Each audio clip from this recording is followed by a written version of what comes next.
Welcome everybody to the Chofetz Chaim said what? And we are back. We are in the shul in person.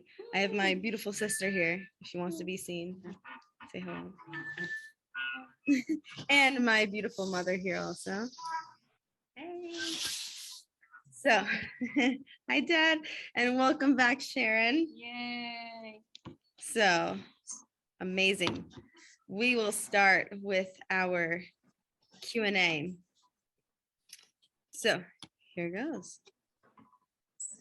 And I'm sure this is one we've had before. So if you remember, please speak up. Also, if you don't remember, please, if you have any opinion, any answer.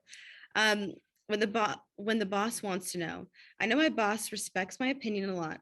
I've been working for her for years, and my ideas and opinions help her turn profits, prevent losses, and avoid aggravation. Yesterday, she asked me for information on one of my coworkers. That would certainly be Lashon Hara. It's not job related. If I didn't answer her, she may get upset with me and it may lower my status in her eyes. Must I risk lowering my status or even forfeiting my job to avoid speaking Lashon Hara? Yeah, that's a good point. What's the purpose? What's the purpose of it? So she asked for information and it's not job related. So then, is there a 12 at all? My sister says no. I don't think so either. My mother says no. Does anyone think yes, possibly? It could be there is, but they're not saying it. The boss didn't say what the purpose of the information was. Right? Exactly. That's a great point to be made, is that she didn't even say what it was. So even if there was a 2LS for this question or whatever she wants to know about this person, she didn't even state it. So if this woman gives an answer, that could be considered Lashon Hara. Even if we're viewed in a more negative way or lesser because we don't speak Lashon Hara, then that's something that we have to do. So then getting back to the answer, I think everybody said no, right? Shmiros HaLashon is no different from kashrus or Shabbos observance. Just as you would accept inconvenience and financial loss to keep those mitzvahs, you are required to do the same for Shmiros HaLashon. So this is showing the gravity of Shmiras HaLashon. If the toelis is for the boss, then you'd be allowed to relate the information, keeping in mind the rules of toelis, right, for a constructive purpose.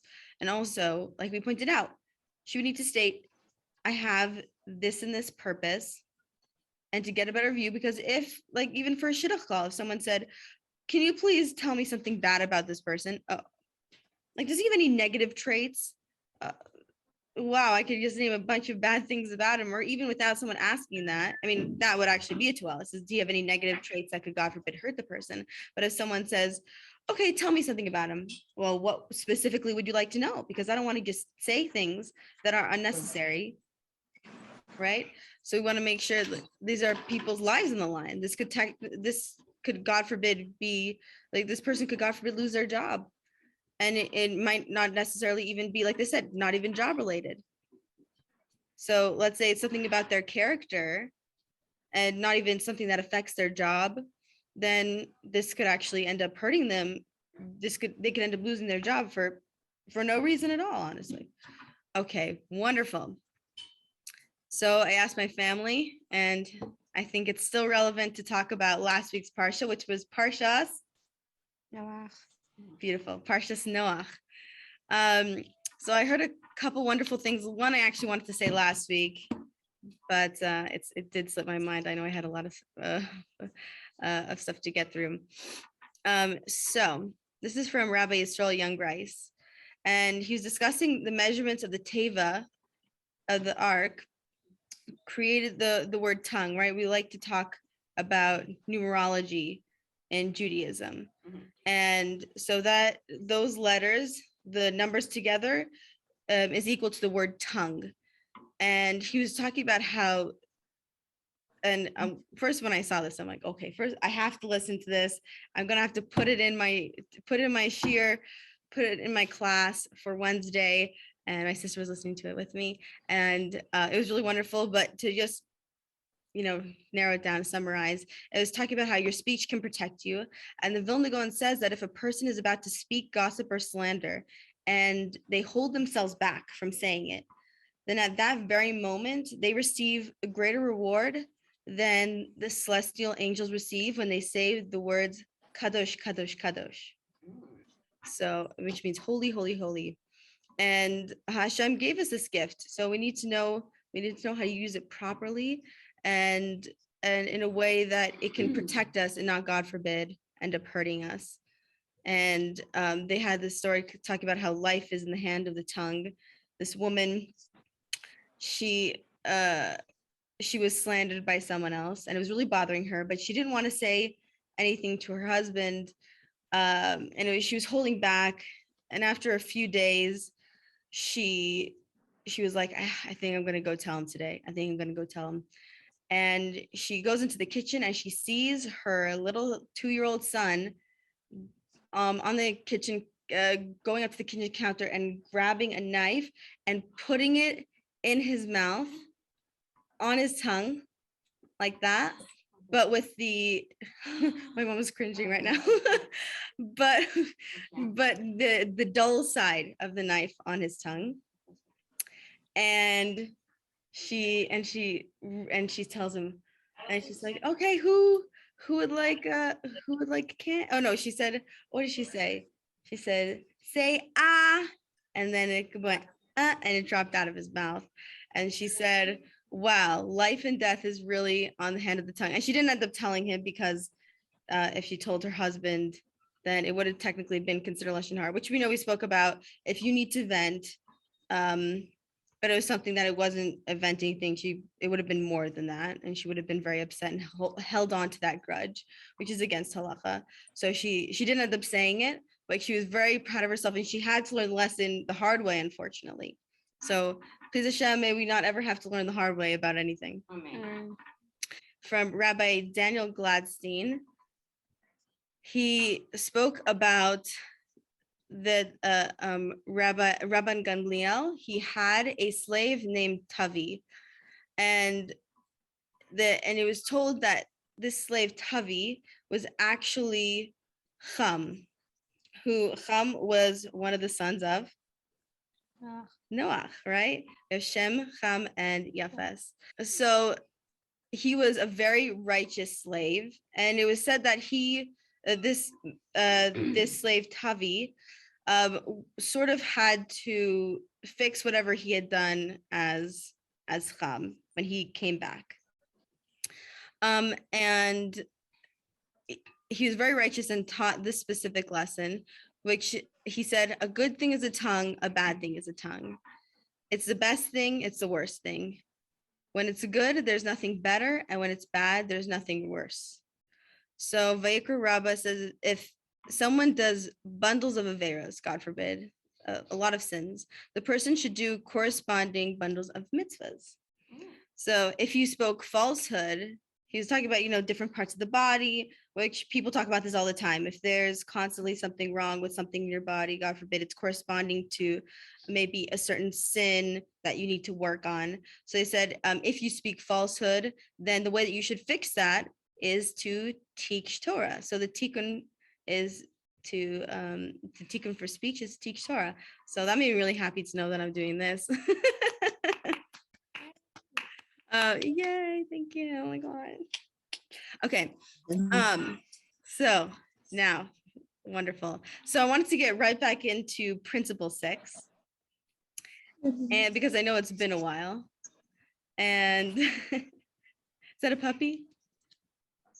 My bubba. Oh, so cute. Oh, hello. Oh my gosh, they're so adorable.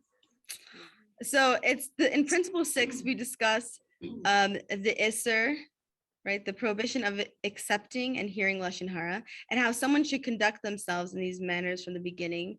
So this includes if he's caught in bad company with a man of the tongue, God forbid, how he can conduct himself according to Torah, etc.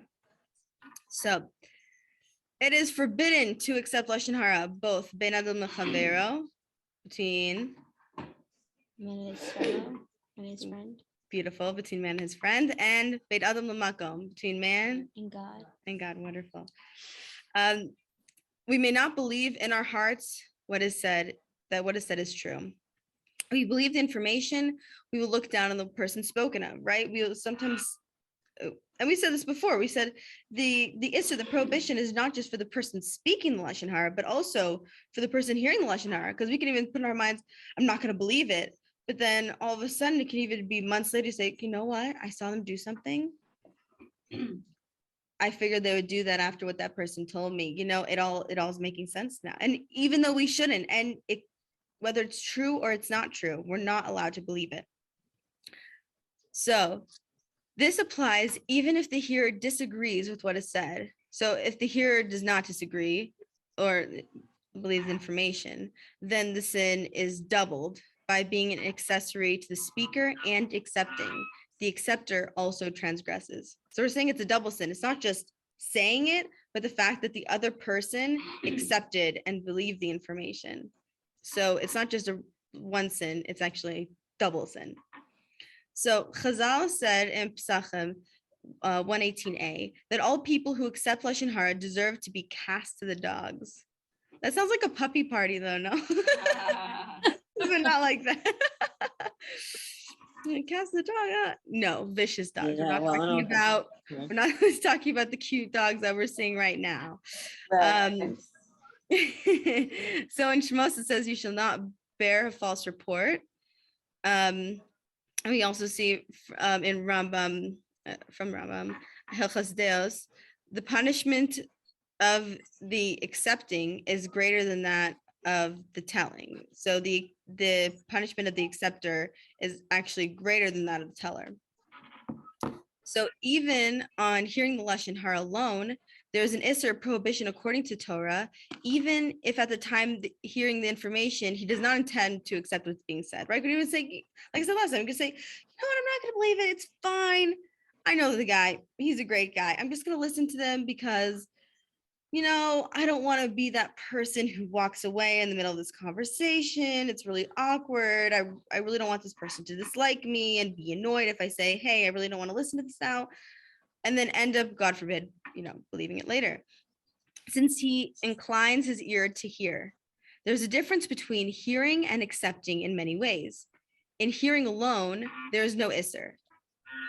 That's a dust of acceptance. Okay. There's no issur only when what is said does not affect the subject in the future. But if it does, if true, as when he understands from the beginning that he wishes to show that the one spoken about cannot be trusted and the like. So